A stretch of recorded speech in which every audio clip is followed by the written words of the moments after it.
नमस्कार आप सभी को हमारे स्ट्रेंजर साथी अमन यूट्यूब चैनल में। और आज हमारे साथ बैठे हैं चंद्रदीप मिश्रा, जो कि पहले बीसीए करके एमएनसी कंपनी में थे और अभी अनअकैडमी में हैं और सीनियर पोस्ट पे हैं ये। और आज हम बताएंगे, ये खुद भी बताएंगे अपने बारे में कि एक बीसीए करके और एक गांव का लड़का एमएनसी कंपनी गया, पहले विप्रो में गया और कई सारे आईटी कंपनी में गए और उसके बाद फिर इनका अनअकैडमी में एज ए सेल्स में कैसे आना हुआ। तो नमस्कार। आप चंद्रदीप जी, आप बताना चाहेंगे कि आप एक एमएनसी कंपनी में थे, पहले आप विप्रो में काम कर रहे थे आईटी सेक्टर में, फिर आप सेल्स में, ये आपकी मजबूरी थी या फिर आपकी चॉइस थी जिसके कारण आप सेल्स में आए? देखिए, सबसे पहले तो मैं ये अपने बारे में बताना चाहता हूँ कि मैंने एक आईटी कॉलेज से मैंने बीसीए किया। और जब मैं फाइनल ईयर था तो मुझे मौका मिला प्लेसमेंट में बैठने का। हम्म। चूँकि बहुत कम स्टूडेंट्स को ऐसा मौका मिलता है हमारे कॉलेजेस में, तो मैं एक बैक बेंचर्स नहीं था, मतलब ना ही मैं बहुत टॉपर्स था, बट फिर भी मुझे मौका मिला। तो मैंने अपना दिया, मैंने कुछ इंटरव्यूज़ दिए, कुछ कंपनीज़ में मेरा सिलेक्शन हुआ, कुछ एमएनसीज़ में हुआ, कुछ स्टार्टअप कंपनियाँ में हुआ। तो मैंने ज्वाइन किया एज अ सॉफ्टवेयर इंजीनियर, मैंने हम्म। ज्वाइन किया एमएनसीज कंपनी में। मैंने वहाँ पे वर्क किया as a graduate software engineer, मैंने वहाँ पे वर्क किया। फिर मुझे बाद में ऑफ़र लेटर भी मिला विप्रो कंपनी से, वहाँ पे फिर ज्वाइनिंग की बात हुई। उसके बाद फिर मुझे लगा कि वहाँ पे 5 साल का बॉन्ड है, तो क्या मेरे करियर का 5 साल एक ऐसी कंपनी में देना जहाँ पे मेरा सैलरी ग्रोथ भी है, एक बैकग्राउंड भी आने वाले टाइम में सही हो जाएगा। और सेम टाइम पे मुझे एक ऑफ़र लेटर मिला, जब 10 महीने मुझे कंप्लीट हो गए थे तो एक सेम ऑफ़र लेटर मुझे मिला बायजूस से भी। अब बायजूस में ऑफ़र लेटर मिला, पैकेज लगभग दोनों का सेम था। तो मुझे लगा कि अगर मैं एक आईटी कंपनी में अभी जाता हूँ, तो जहाँ पे मुझे अपने करियर के 5 साल देने के बाद मुझे कुछ अच्छा पोजीशन मिलेगा। और उस टाइम पे हमारी फैमिली में कुछ ऐसी प्रॉब्लम्स थी, घर में हेल्थ इश्यूज़ थे।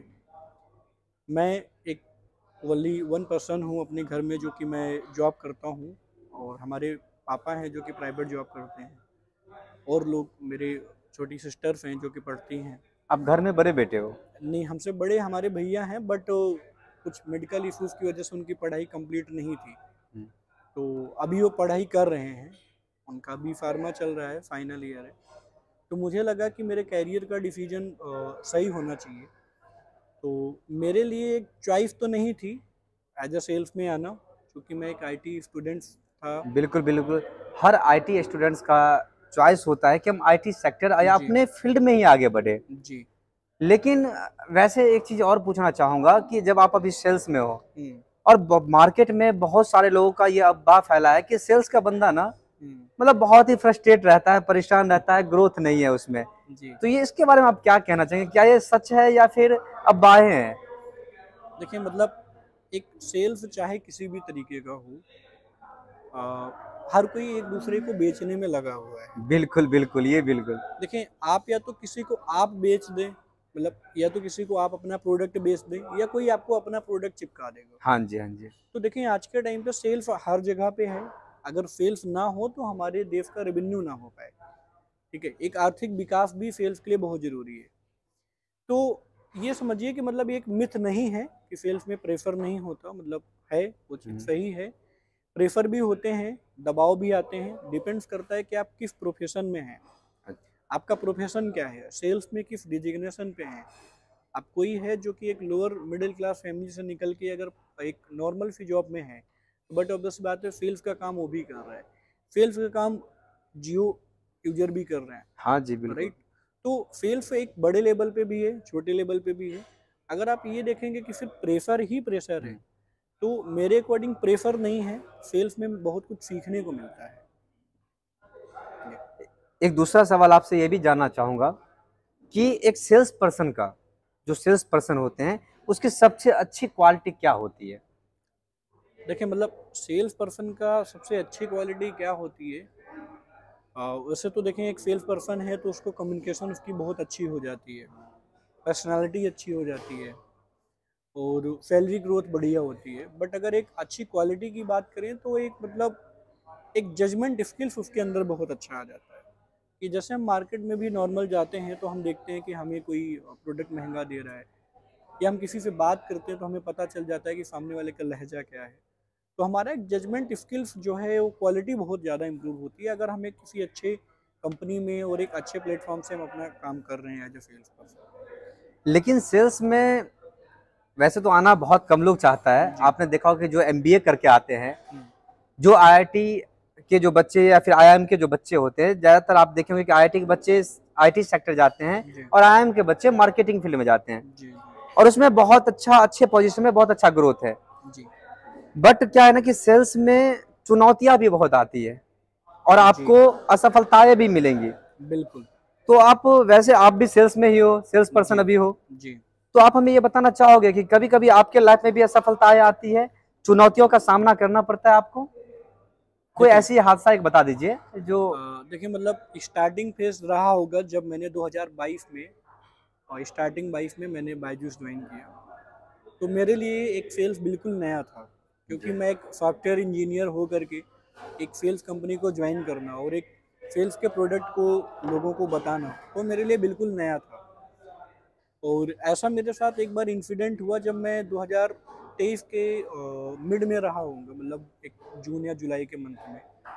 तो एक इंसिडेंट मेरे साथ ऐसा हुआ कि मैंने एक लर्नर था, एक स्टूडेंट था, मैंने उनको बात किया अपने कोर्स के लिए।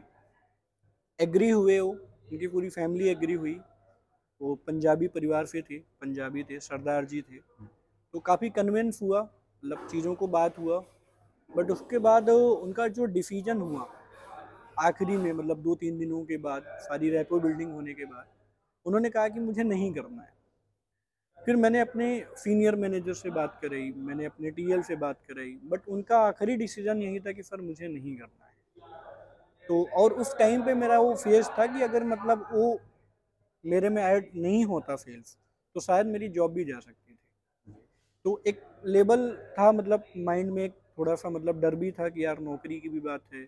अब मैं उधर कैरियर से भी इधर स्विच कर लिया हूँ, तब उधर जाने के लिए फिर मुझे एज ए फ्रेशर जाना पड़ेगा या कहीं और इंटरव्यू देना पड़ेगा। और इतनी गर्मियों में जाना, इंटरव्यू देना, एक स्टूडेंट्स लाइफ से निकल के वर्किंग स्टूडेंट से निकल के जाना, वो एक थोड़ा मुश्किल होता है, टफ होता है। तो फिर मैंने अचानक से एक दिन जस्ट बैठा था, मुझे दिमाग में आया कि मेरे कुछ जो पुराने प्रोस्पेक्ट हैं मैं उनको एक बार दोबारा से बात करना चाहता हूँ। तो मेरी मतलब उसी प्रोस्पेक्ट पे नज़र पड़ी, तो हमने उनको नॉट इंटरेस्टेड में मार्क कर दिया था। तो हमें लगा कि इनसे एक बार बात करनी चाहिए। बात करनी तो चाहिए। हमने उनको फ़ोन किया। फ़ोन करने के बाद डायरेक्ट स्टूडेंट ने उठाया। अच्छे से मैंने 5-10 मिनट हालचाल लिया, अपने बारे में बताया, चूँकि उनको पहले सब कुछ पता था हमारे बारे में, थोड़ा बहुत और चीज़ों के बारे में डिस्कशन हुआ। उन्होंने कहा कि सर मैं आपका कोर्स तो ले लूँगा, बस इतनी सी कंडीशन है मेरी कि आपका ये जो नंबर है, इस नंबर पे हम आपको कब तक कॉल कर सकते हैं। मतलब ऐसा तो नहीं है कि कोर्स के बाद आप फ़ोन ना उठाएं। तो फोन हमने ना उनको उठाए। एक वहाँ पे दिलासा दिलाई कि देखें, अगर आप ये कोर्स ले रहे हैं तो आप एक हमारे फैमिली मेम्बर जैसे हैं। हम नहीं चाहेंगे किसी स्टूडेंट्स का फ्यूचर खतरे में हो। तो मैंने उनको उस चीज़ को समझाया। तो मैंने उस चीज़ को लाइफ में सीखा कि यार मतलब चीज़ों को एक्सप्लेन करने से ज़्यादा है कि आप वहाँ पे रैपो बनाइए।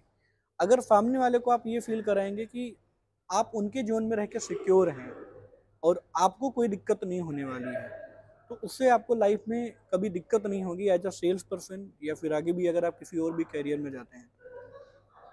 और एक और सवाल है आपसे जी कि सेल्स में ना रिजेक्शन बहुत आते हैं। जी अभी आप जिस जगह पे हैं या जिस सेक्टर में अभी आप हैं, अन अकेडमी में हैं, तो बहुत सारे ऐसे लर्नर आपको मिलते होंगे जी जो आपको हर जगह ना, हाँ सर मैं ले लूंगी, मेरे पेरेंट्स रेडी जी हैं लेने के लिए, बाय करने के लिए, लेकिन आखिरकार वो लास्ट में आके आपने सारा एफर्ट डाला अपना, जी उसके बाद आके आप, नहीं सर मुझे नहीं चाहिए, जी अपने आपने अपना 100% एफर्ट डाला उसके पीछे, जी उसके बाद रिजेक्शन आ गई। तो इन चीजों को आप कैसे हैंडल करते हैं? रिजेक्शन एक बार नहीं, कई बार आता है।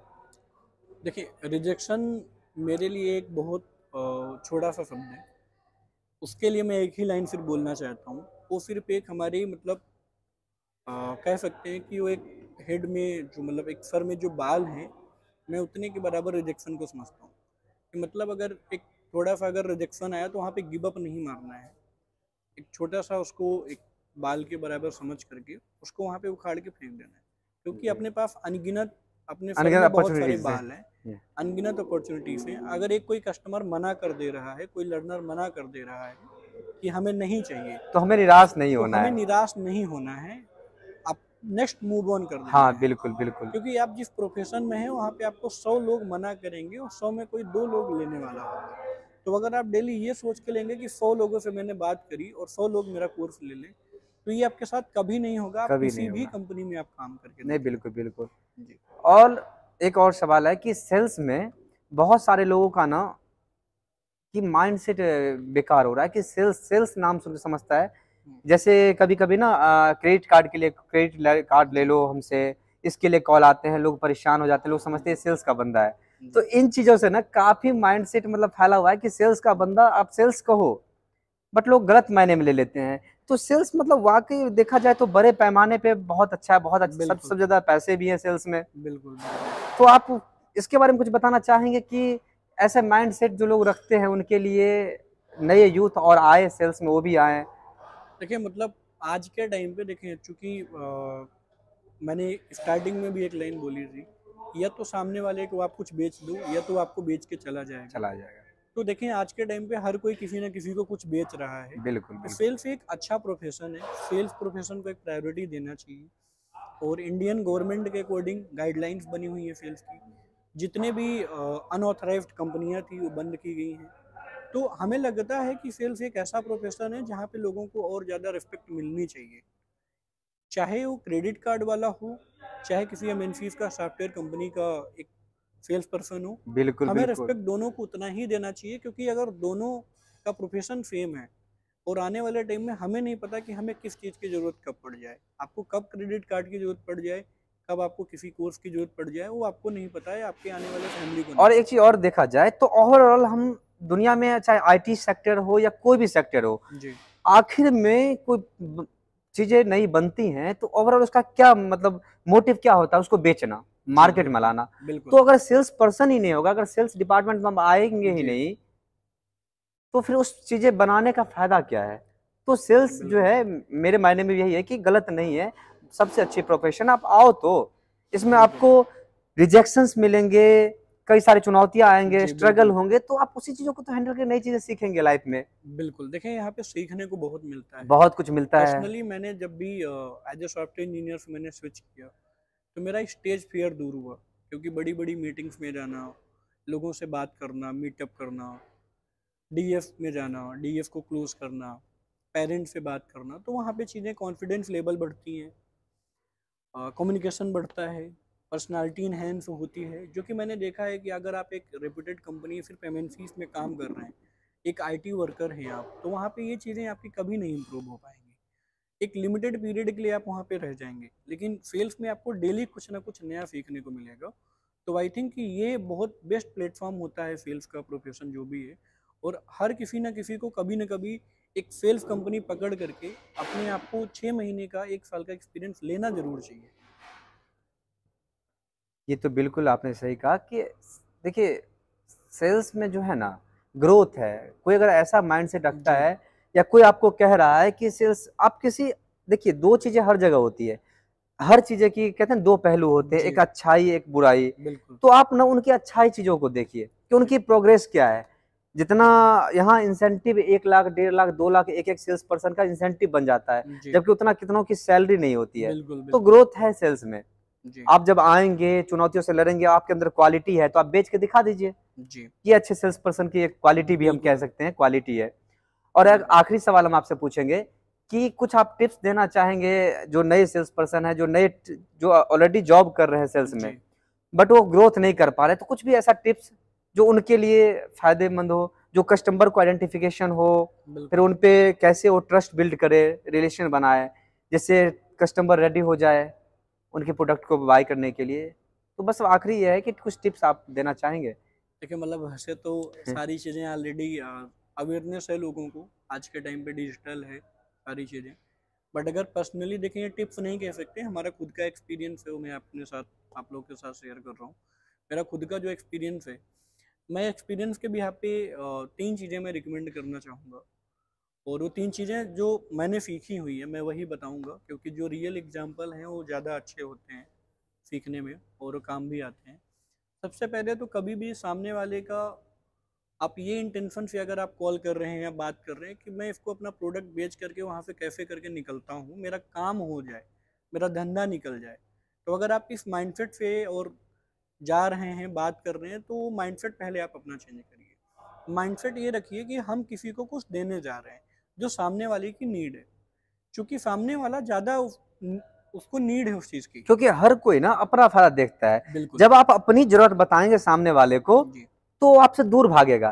बिल्कुल आप उनकी नीड बताइए कि उनकी एग्जैक्टली नीड की ना सॉल्यूशन क्या है हमारे बिल्कुल, पास। मैं वही कहना चाह रहा हूँ कि सबसे पहले तो आप इस माइंडसेट से मत जाइए किसी भी कस्टमर के पास जी, कि हम इनको अपना प्रोडक्ट बेचने जा रहे हैं। आप ये सोच करके जाइए कि हम इनकी इस प्रॉब्लम का सोल्यूशन लेके जा रहे सॉल्यूशन ले गए। और दूसरी चीज कि अगर ट्रस्ट हम बिल्ड बनाते हैं, जैसे कि जी, आपको हमने कोई प्रोडक्ट बेचा हैं। जी, और आपको हमारे प्रोडक्ट से सेटिस्फेक्शन मिली, तो बिल्कुल, नेक्स्ट टाइम अगर हम आपसे रिलेशन बना लिए, एक तरह से ट्रस्ट बिल्कुल, बिल्ड कर रहे हैं, तो बिल्कुल, नेक्स्ट टाइम अगर आपको हम और कुछ और भी चीज लेके आएंगे, जी, क्योंकि आज हम अन अकेडमी में है, कल बिल्कुल, कहीं और होंगे, बिल्कुल, हमारे पास कुछ और चीजें होंगी बेचने के लिए, जी, तो नेक्स्ट टाइम अगर सामने वाले को नीड है तो हम सेकेंड टाइम में बेच सकते हैं। बिल्कुल, अगर हम कुछ ऐसा चीज होगा जो उनको ट्रस्ट पहले ही खराब, रिलेशन खराब कर लिए, बिल्कुल, तो नेक्स्ट टाइम हमें वो घर पे बैठने देने से भी मना कर देंगे, वो घर से हम पहले जा ही नहीं पाएंगे वहां पे। बिल्कुल ये आपने बिल्कुल सही कही अमिन जी कि हमें रिलेशन मेंटेन करके रखना चाहिए, चाहे वो एक कस्टमर हो, चाहे हमारा कोई रिलेटिव हो या हमारा फ्रेंड हो।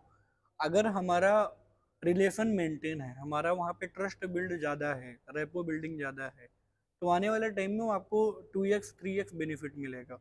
वो आदमी आपसे बार बार उस प्रोडक्ट की डिमांड करेगा। अगर आप इस माइंडसेट से जाएंगे कि सिर्फ बेच के निकलना है, एक ही बार प्रॉफिट कमाना है, तो दोबारा आप कभी उस प्रोडक्ट को उस कस्टमर के साथ आप नहीं बेच पाएंगे। तो ये बहुत अच्छी बात है कि मतलब आपको रेपो बिल्डिंग आनी चाहिए, आपको ट्रस्ट सामने वाले पे बिल्ड करना बहुत इंपॉर्टेंट है। और लास्ट में मैं ये बताना चाहूँगा कि मतलब मेरा जो पूरे सेल्स का एक्सपीरियंस रहा, जो मेरा फेज रहा है, जो जहाँ तक मैंने बहुत कुछ सीखा है, लास्ट में ये है कि आप सेल्स में कभी डिमोटिवेट मत होइए। आप पे प्रेशर आएगा, दबाव आएगा, सामने वाला हो सकता है आप पे कभी गाली भी दे करके जाए, सुनने में अच्छा ना लगे आपको, हो सकता है आपको उस टाइम पे लगे कि यार मतलब घर में मुझे इतनी रिस्पेक्ट मिलती है, बिल्कुल, समाज में मेरी इतनी रिस्पेक्ट है, बट हाँ एक कोई नॉर्मल इंसान मुझे ऐसा कैसे बोल सकता है। देखिए वो एक उनका माइंडसेट है, माइंड से। उनका माइंडसेट जरूरी नहीं कि उन्होंने